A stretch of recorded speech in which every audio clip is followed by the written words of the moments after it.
Hello everyone, I'm Zsolt again from Yaw VR, and today I would like to talk about our game engine a little bit, and then you can see a new gameplay, of course. But first, let me show you our game engine software very quickly or very briefly.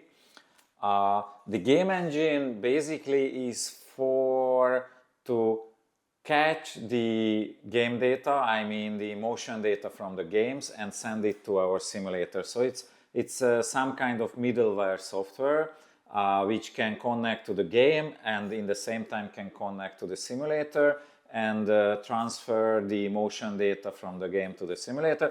But meanwhile, it can make some processes or some mathematical transformations on the game data and then send it to the simulator. There are some other features in game engine as well. I will talk a little bit about it, but the most important part is how to create a new profile for a game and how to change, modify the mathematical transformation between the raw game data and the simulator data. So let me just show you very quickly. So here is the game engine software.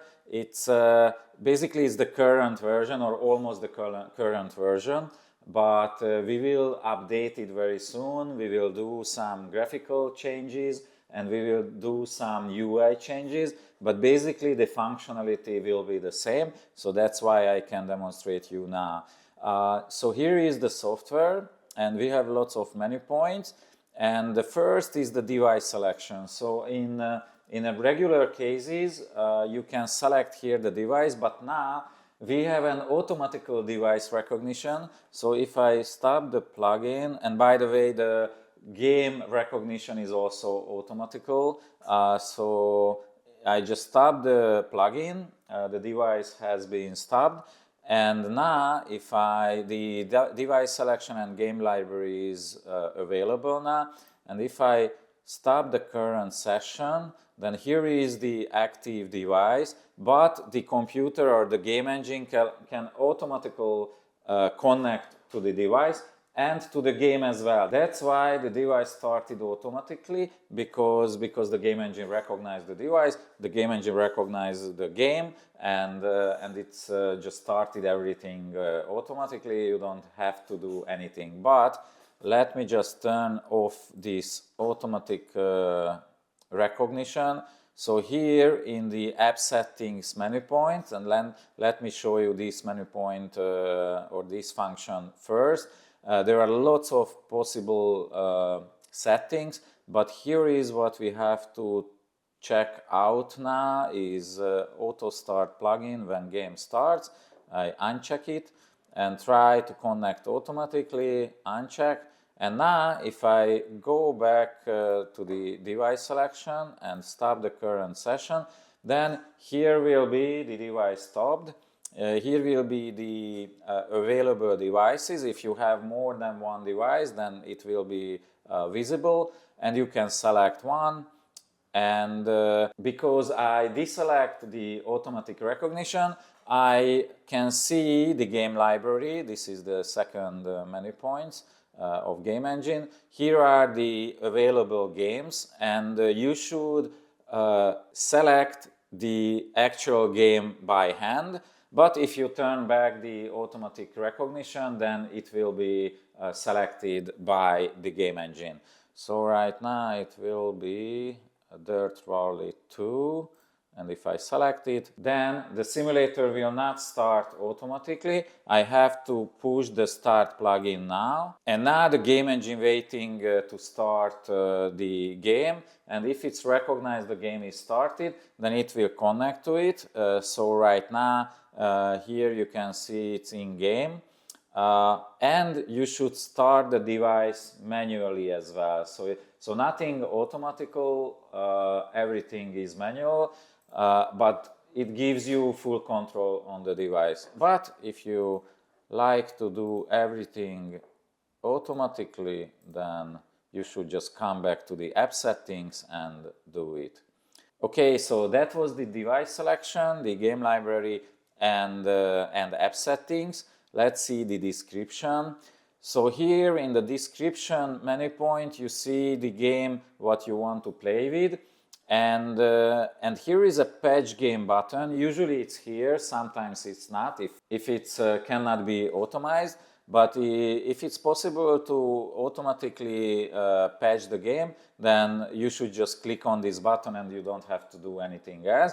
But usually here is a description about what you should do if you want to make the game what you want to play with capable to send out the motion data. Some games sends out the motion data by itself, you don't have to do anything, but for some games you need to make some actions, like for example here, put a telemetry line into an XML file. So here, for example, you should enable the UDP connection and you should set the IP address and stuff like that.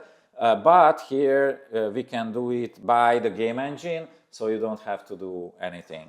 Okay, and here are some important buttons like stop plugin, recenter the device if you want to change the center point, calibrate, with that you can recalibrate the whole initial position, not just the yaw, and stop or start the device. Even you can push it to the parking position. Let me just push it, this button. In that case, the simulator turn forward a little bit to make the get in and out more comfortable. There are some other functions like LED settings or device parameters where you can set the power, the pitch forward, pitch backward limits. These are the limitations in degrees. The roll limitations, you can limit yaw or you can make it unlimited. You can set enable or disable the vibration, and there is a return function. The return function is interesting function because if you are using the rotation function, I mean the yaw function, but you have a limited space and you want to limit the yaw movement, then it's possible that, for example, in case of a car racing game where you are usually turning to one direction, sometimes, of course, there are some other direction turns, but overall you are always turning to the left or the right direction. So in that case, if you make a right turn and you reach the limit and there is a next right turn, then because you reach the limit, you cannot turn more. And this return can help in that case, because after you reach the limit, it will slowly, and for example you are going straight forward in the game, it will slowly move back the simulator to the initial position, and you will not notice this movement, but when you should turn again to the right, then you will have room again for the turning. So that is a function which can help you to feel the turns always, even if your space is limited and you have to limit the yaw movement. The next function is dashboard. On the dashboard you can see the inputs parameters which are coming from the game, and you can see the outputs parameters what the game engine sends to the simulator. And you have here an instrument which visualizes the motion of the simulator, and you even can start a chart and select an output, and here the output will be visualized. You also can pop up this window as a separated window. So if you want to play, you can move this window on another monitor, and in that case you can watch the parameters even during a gameplay. The next menu point is USB. With USB you can select any USB device like keyboard, or in our case Fanatec wheel, and you can select an input from this device. So for example, in case of our Fanatec wheel, I selected rotation. You can make some mathematical expression on that, like here I multiply by 2.2 and I can send it to the roll. In that case, if I turn the wheel, I don't know if rotation X is the turning, but let's say, then the simulator will move or will rotate or tilt on the roll axis.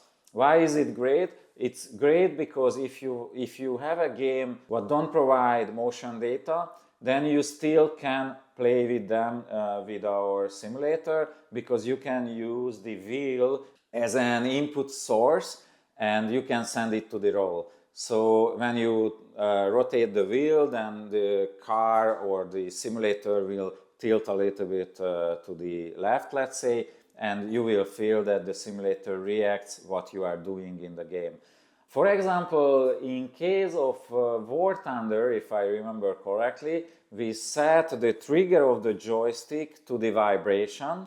That means when you pulled the trigger, the simulator started to vibrate in a very low frequency, and the frequency was in sync with the shooting frequency in War Thunder, and you just felt that you are shooting, but from the game there wasn't coming any shooting parameter, so we couldn't use that parameter for that, but we could use with the USB function with the trigger button. So that is a USB function. Maybe we will integrate it into the axis and vibration function, what I will talk about at the end. Motion compensation, the next menu point. So here you can use the, let's say, the old or regular motion compensation. If you have a Quest headset and you use our Infuse VR software package, then you don't have to use that one anymore. But if you have non-standalone headset, then you can use these functions here. And even we will integrate here the OpenXR motion compensation function. So if you don't want to use SteamVR, for example, because of the FPS issues or something, then you will be able to use from here the motion compensation, even with OpenXR.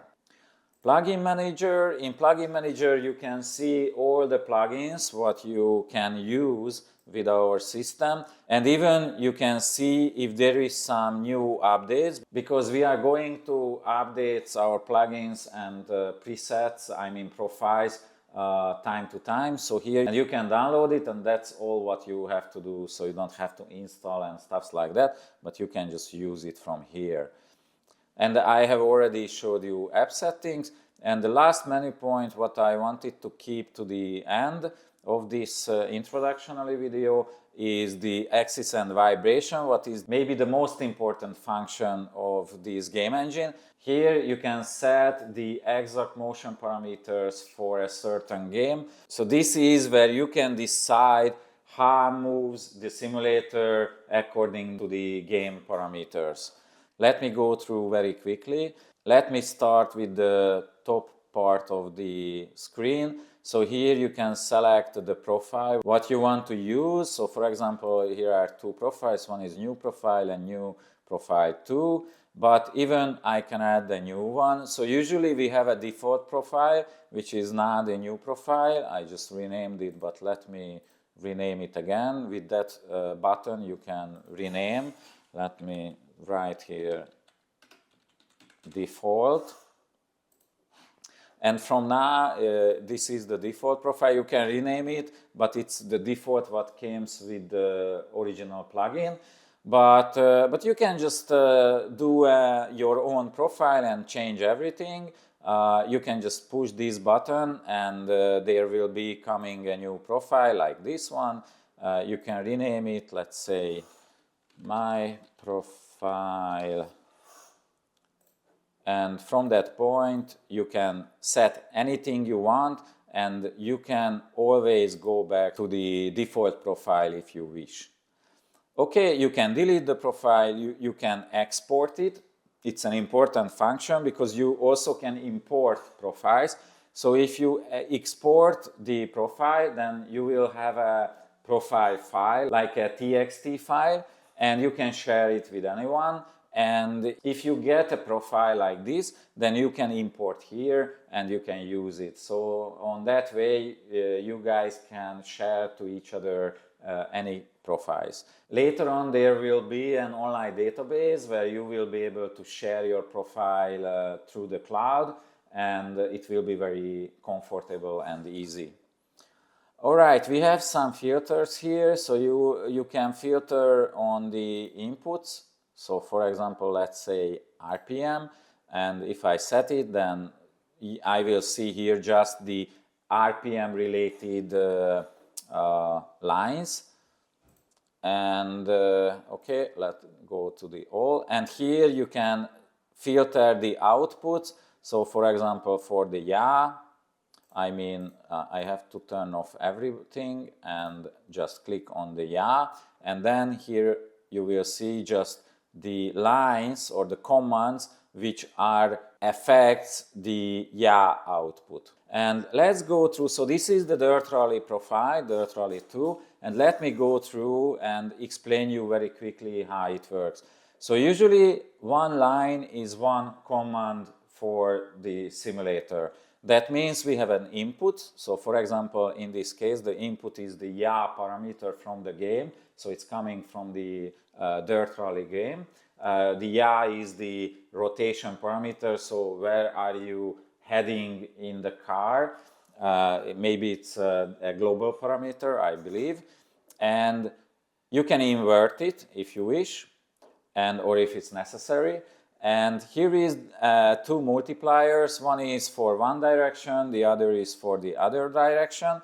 And you can multiply the input parameter. That means if, for example, here, if the Yaw turns in the game 100 degrees for one direction, then because I multiply it by 0.7, then the simulator will get just 70-degree rotation for the same direction. So that is the multiplier. You can multiply, I mean, you can make the input signal bigger or higher, or you can make it smaller.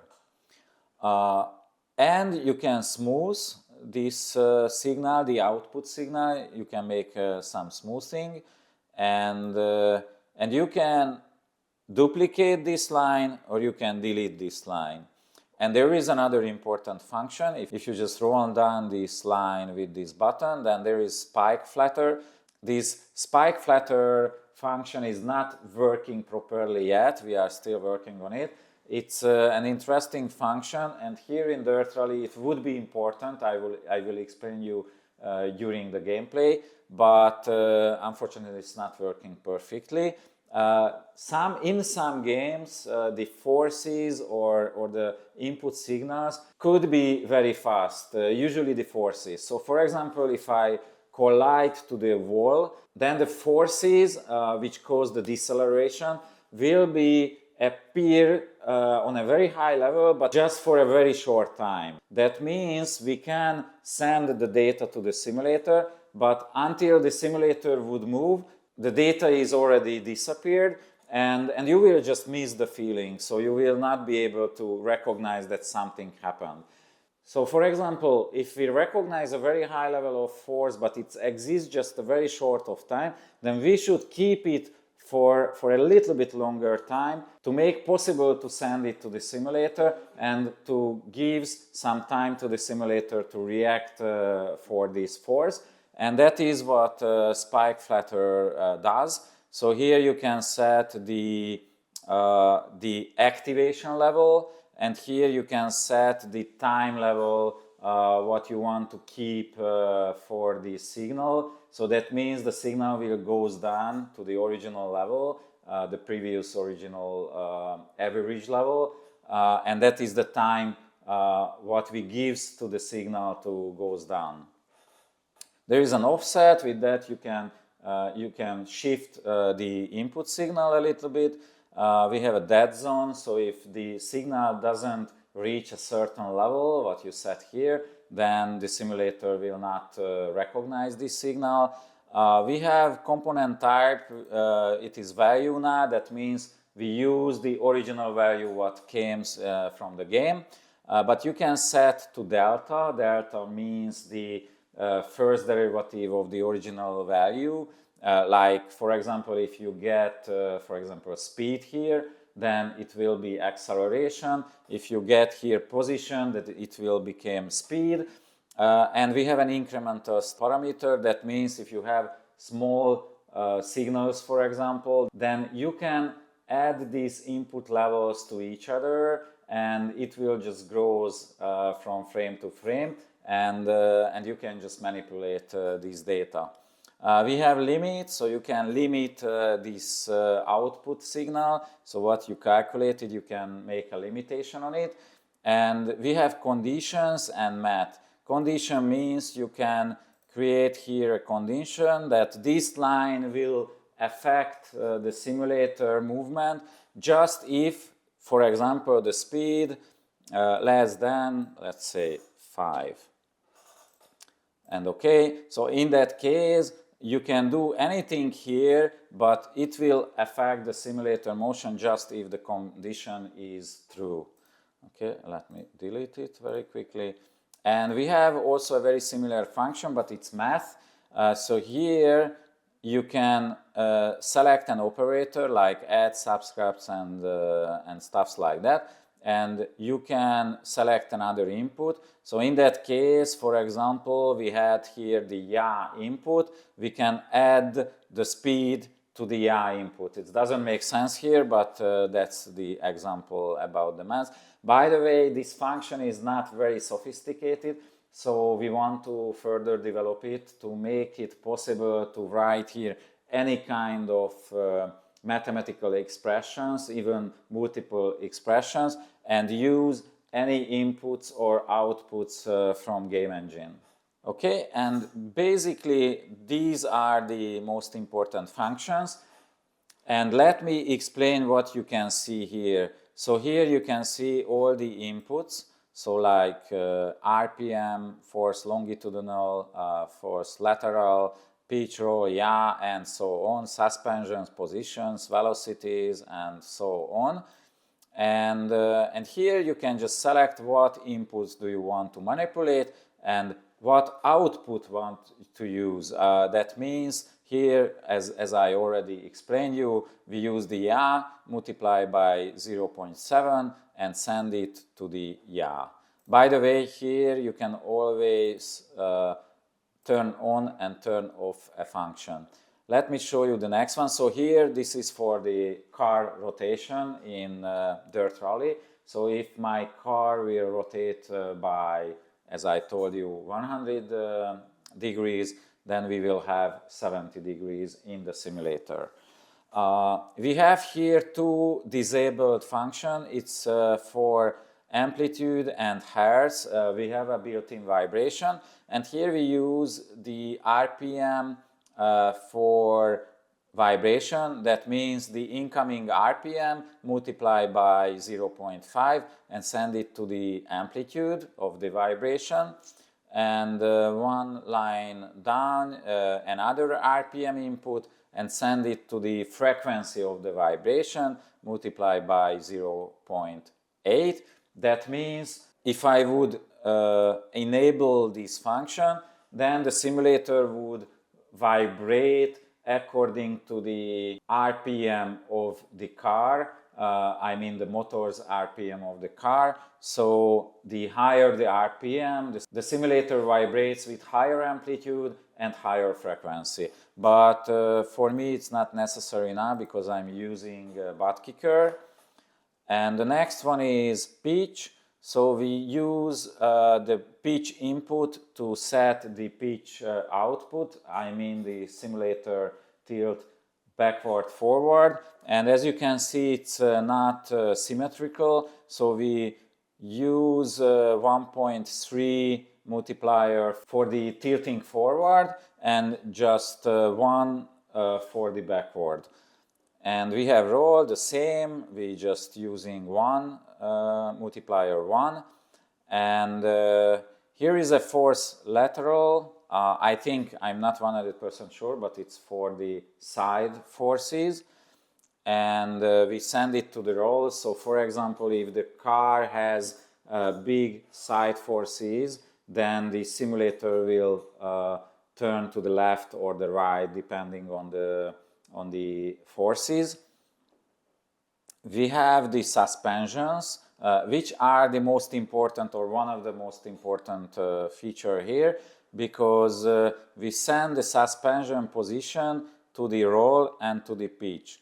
This is the front left and the back left, which goes to the roll. That means these are the wheel suspensions, and that means if the left suspensions got a kick, so they are going up, then the car will tilt to the right, or the simulator will tilt on the right, and it gives a very nice feeling because you will feel with these parameters the bumps on the road, or if you are going up on a hill or something. So it's a quite important function. And as you can see, the front left and front right, the front two wheels goes to the pitch. So if they are coming up, then the car will tilt backward.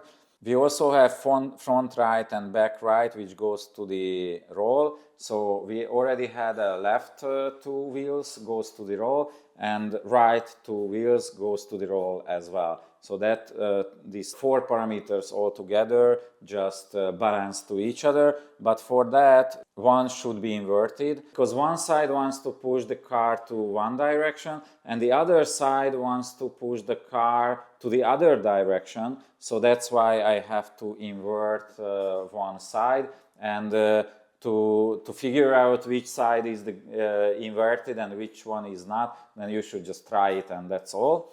And it's the same for the pitch. You have to have four pitch parameters, like the two front wheels and the two back wheels.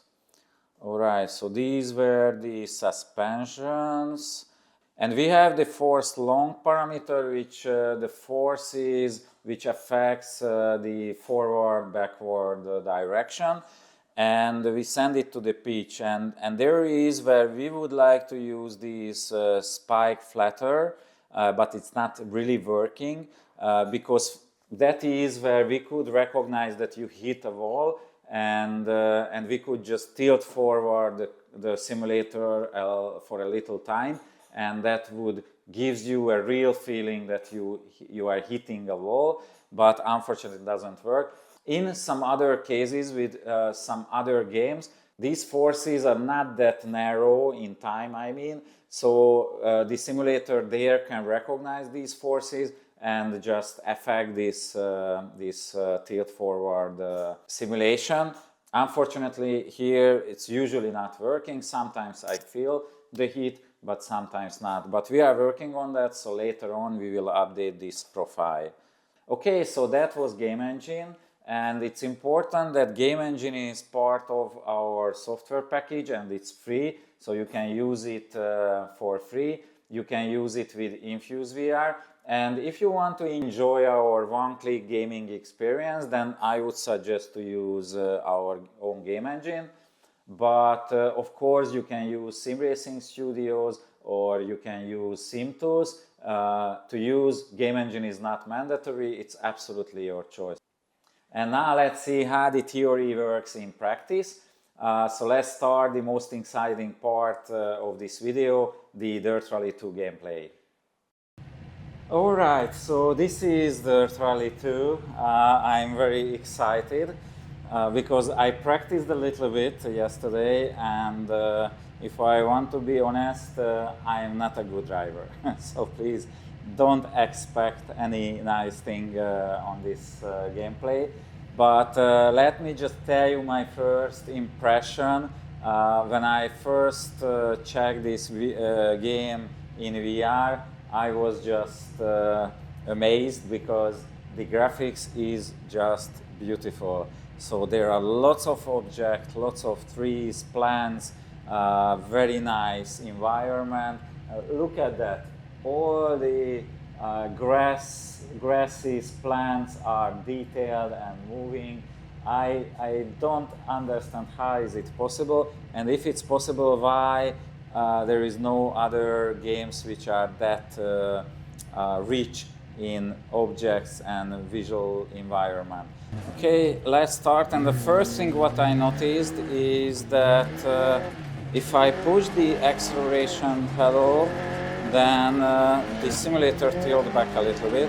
So that is part of the simulation. That was the force. The force, maybe, I don't remember the name of that force, but it was the forward-backward force, and that caused this small... Oh, all right.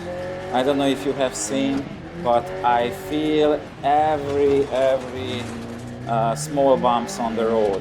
I feel the big waves on the road. I don't know the exact name in English, but there are these big bumps because of the yaw and pitch and roll movements what we set in the game engine.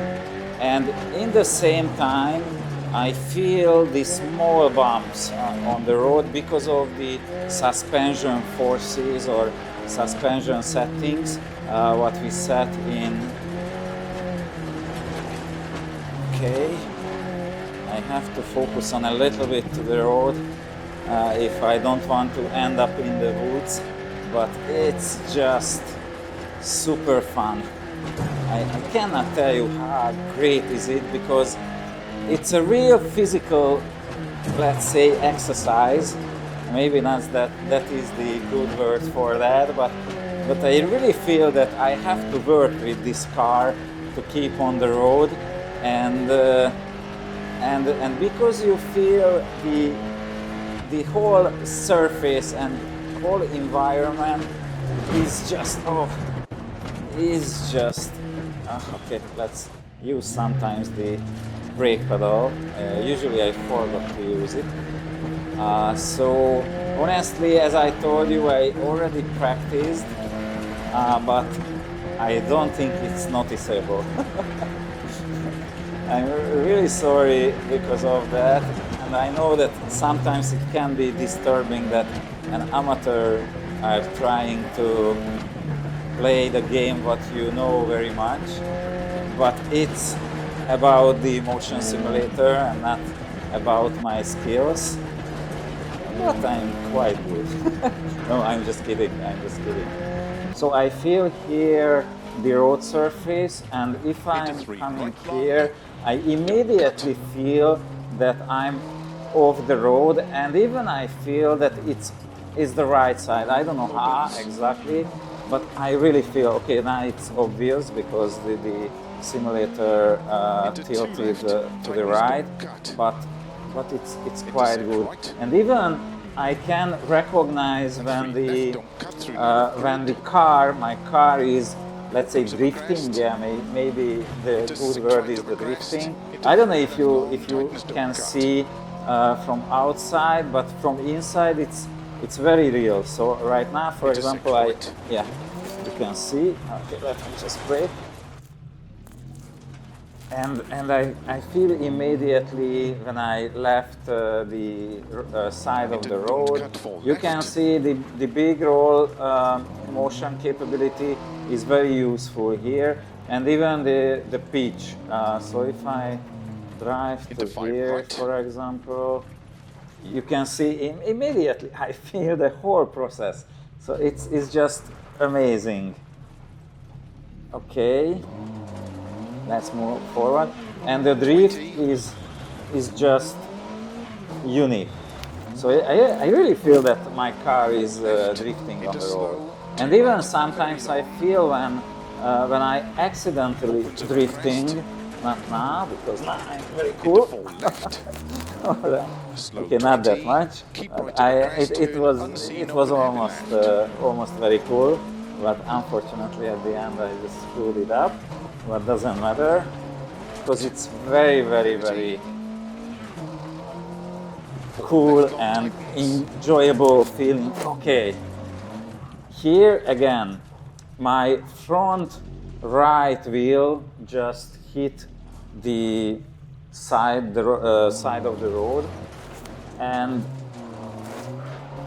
I felt, I just feel everything. So I don't know if you have seen, but I just felt that my front left wheel left the road, and now the front left wheel hit the road first, and I just felt the whole stuff.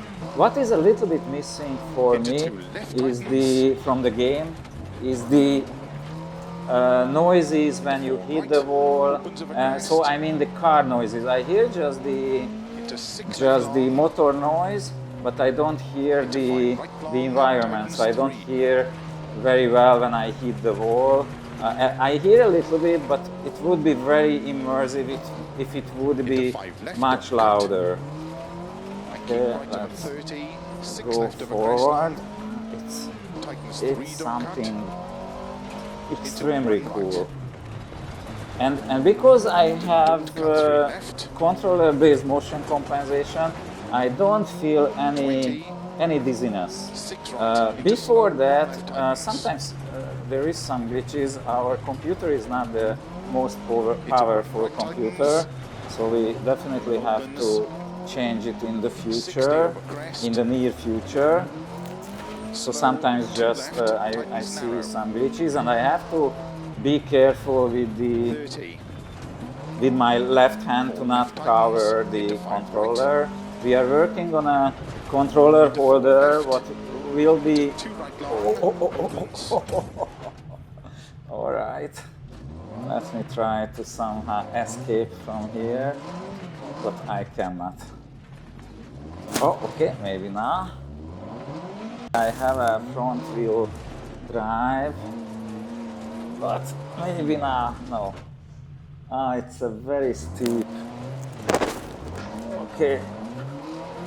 Stop. Oh, maybe. Okay, the dirt rally is not about the classic off-road stuffs, so not Forza Horizon, but I could solve it. Okay, it's interesting. Usually, in this case, maybe I lost the motion. No, it came back. So usually the dirt rally put me back on the road after I left the trail, but not now. Okay, go forward. So, okay, I think. Oh, okay. No. I don't want to hit the. By the way, as you can see, if you are using motion simulator, then you will be getting scared about the objects on the road and next to the road and stuff like that. So you are getting scared about the wall, the trees. As you can see, I really don't want to hit the trees because I feel that okay, not this time, because I really feel, usually maybe I never could get this turn yet, but I'm working on it. So you will be really scared. You even don't want to leave the trail because then the simulator will just kick your back, let's say,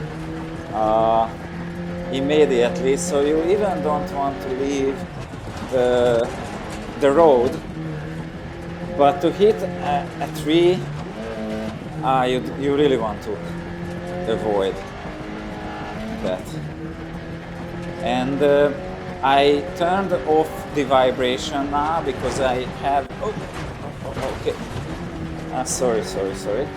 I have a butt kicker, so I feel the motor vibrations. But if you wish, you can just turn on the vibration and it will give a little more feedback for you. But what I feel, it's now I felt the side forces. Not usual. That is the spike issue with our game engine now. What we are working on. but now I felt oh, it was very nice. I think it was very nice. So, and of course you can set anything to your own taste. Okay, I just redesigned a little bit the track. You can just set every parameters. All right. The tree, what I was talking about. You can just set every parameters as you wish. If you need more movements, then you can set. Right now, for me, it's really realistic. I cannot explain you how realistic is that, but I just feel everything here. So even yeah, as you can see, it's amazing. So when I left the slope, the car is just dumping, or I don't know, on the road again, and it was real. All right. By the way, the scenery is just beautiful. I don't know if it's real. I suppose it is. But this New Zealand is a place where we should go. Oh no. Yeah, now you can see why is it important to have a wide range of movement, because usually car racers said that okay, we don't need this high of movements because we are car racers, we prefer these small intense movements. And of course it's true if you want to simulate just the forces and basically flat surfaces. But if you love the off-road and if you love the rally, then you definitely need the wide range of movements. I don't know if you see, because I don't. I have to focus on the... no.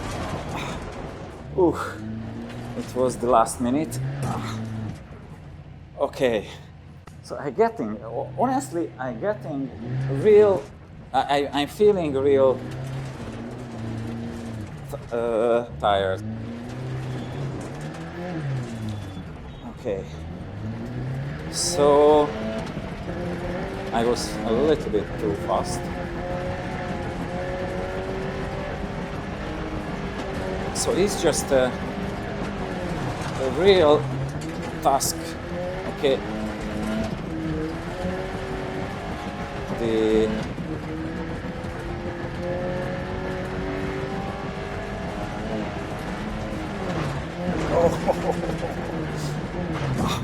I don't know what was that.